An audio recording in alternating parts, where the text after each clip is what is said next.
Amigos de Archivo Digital, un gusto saludarlos. Vaya calorón, estamos justamente en el corazón mismo de la capital del estado. Aquí a un ladito de los portales, resguardados en En algo una que sombrilla. salió peor. No sé si está mejor o peor, pero sí, el calorón está de 33 grados aquí. Y estoy con el diputado Paco Rodríguez. Paco, muy buenas tardes. Amigo Hay que Jesús. cosernos a fueguito lento. Oye, Claro, pues vaya que estamos como en efecto invernadero aquí, ¿verdad? Sí, ahora a ver si siento lo que reverdecemos. sienten las plantas. Sí, Paco, ayer estuvo interesante, tú estuviste ahí sí, y pues vale la pena hacer algún comentario. ¿Qué podemos decir, en tu opinión, de lo que vimos ayer, que fue bastante divertido para algunos, preocupante para otros, pero sobre todo, pues aleccionador?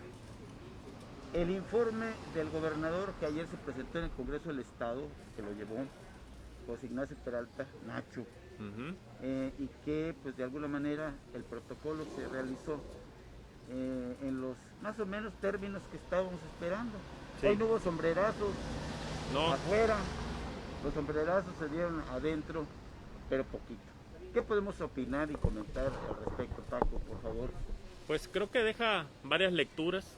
Una de ellas es que el posicionamiento del gobernador político creo que dio el banderazo de salida en lo que también ayer se dio ya el inicio al proceso electoral, ¿no? Fue un Así es. posicionamiento como si fuera el jefe de partido, de su partido, más que como jefe o mandatario estatal.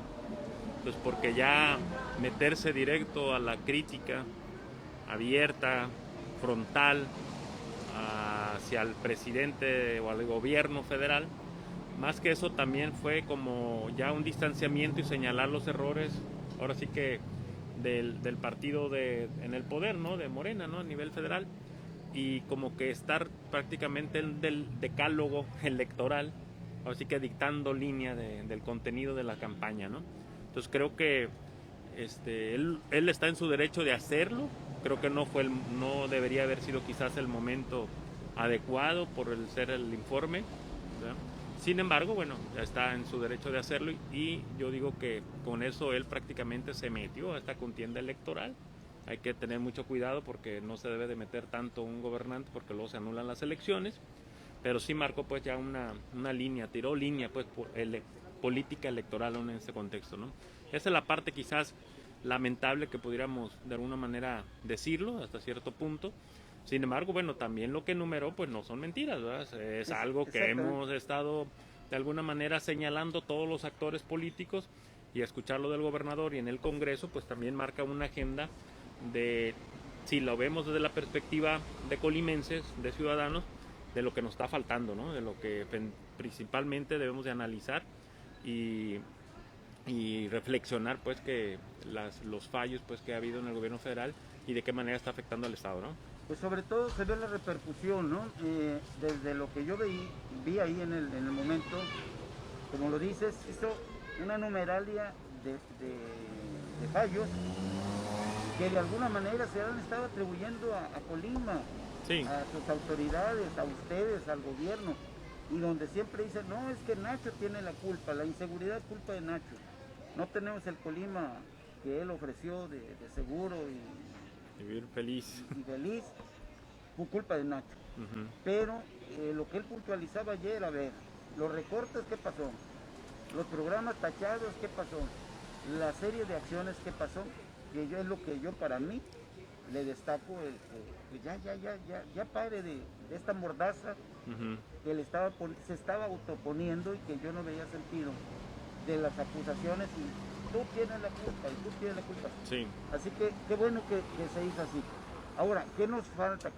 ¿Qué sigue en una palabra? ¿Qué sigue? Porque esto no se termina ayer. Sí, lo que habría que también señalar es que efectivamente no toda la responsabilidad del gobernador, pero tampoco no se les culpa, No, ¿verdad? O no, no. sea, La autoridad en Colima tampoco es él. así es la autoridad, y también los hierros y la falta de políticas eficaces en materia de seguridad, en materia de economía, en materia de salud, pues efectivamente ahí está, ¿no?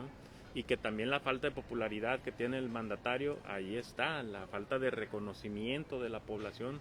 Pues las encuestas, una y otra de diferentes medios, pues no lo ponen en primer lugar nacional, lo ponen en el último, ¿no? Entonces eso es algo innegable, ¿no? Yo creo que hábilmente lo que hizo ayer es, porque si lo vamos a la otra parte del informe, como que tenía poco que informar, o tuvo muy poco que informar de sus acciones en este año.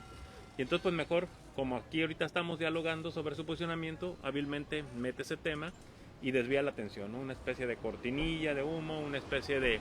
Quiero decir que el que poco tiene que informar pues se dedica a atacar, entonces yo así también lo veo desde mi óptica de diputado de oposición, ¿no?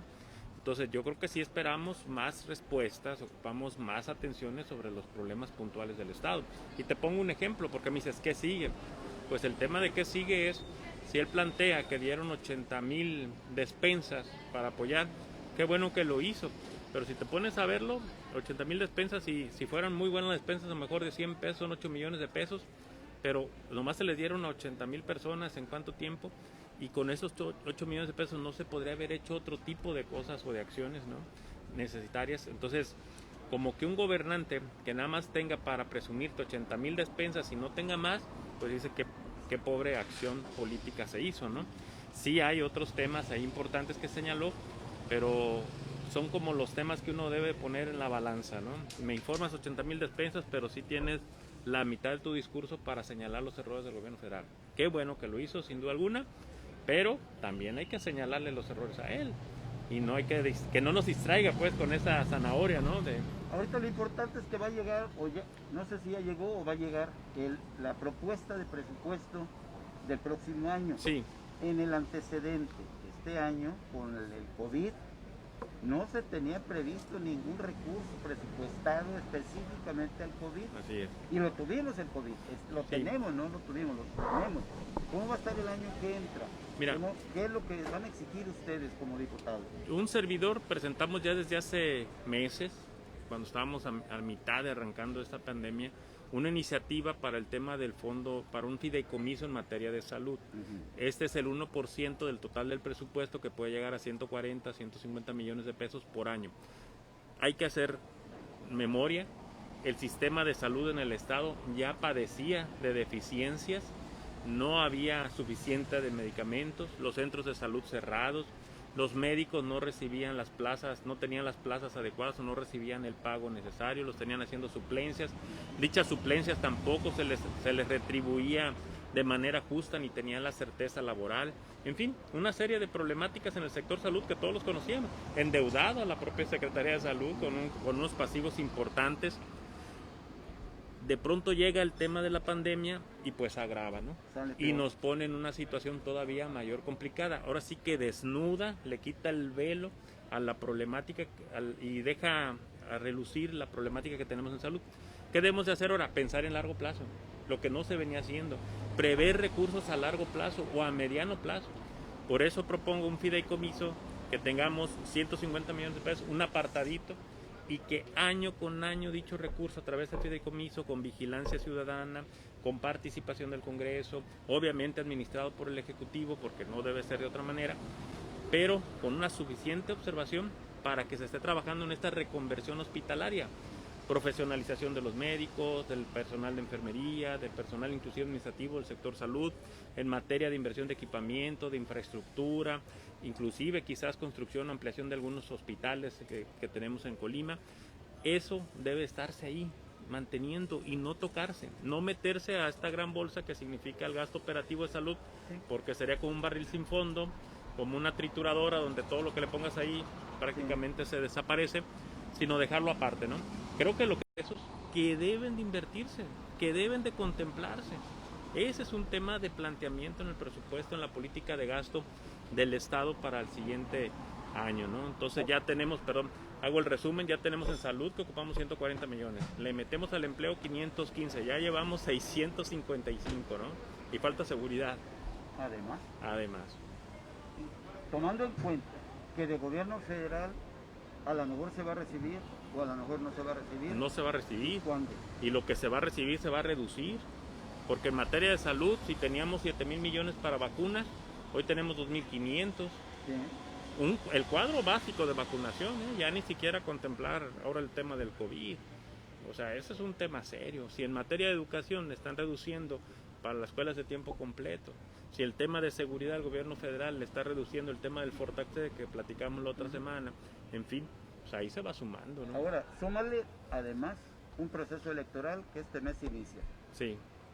¿Te imaginas ese gasto añadiéndole el gasto federal que se va a tener para hacer una consulta del enjuiciamiento a expresidentes? No, Son 8,000 millones de pesos para hacer una consulta y preguntarte, ¿estás de acuerdo, sí o no?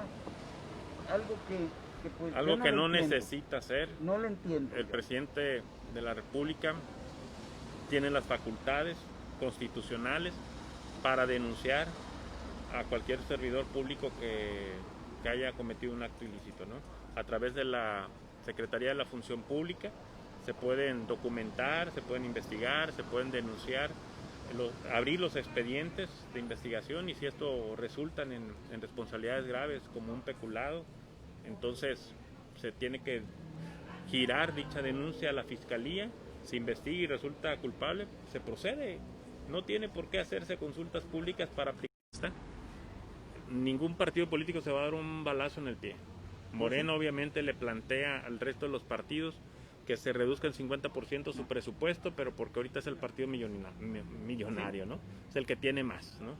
Y viene todavía esa lucha contraria a lo que la izquierda venía dándose, porque la izquierda siempre ha venido creciendo con presupuestos muy menores y contra los grandes presupuestos, ahora sí, corporativistas, centralistas de los partidos que estaban en el poder.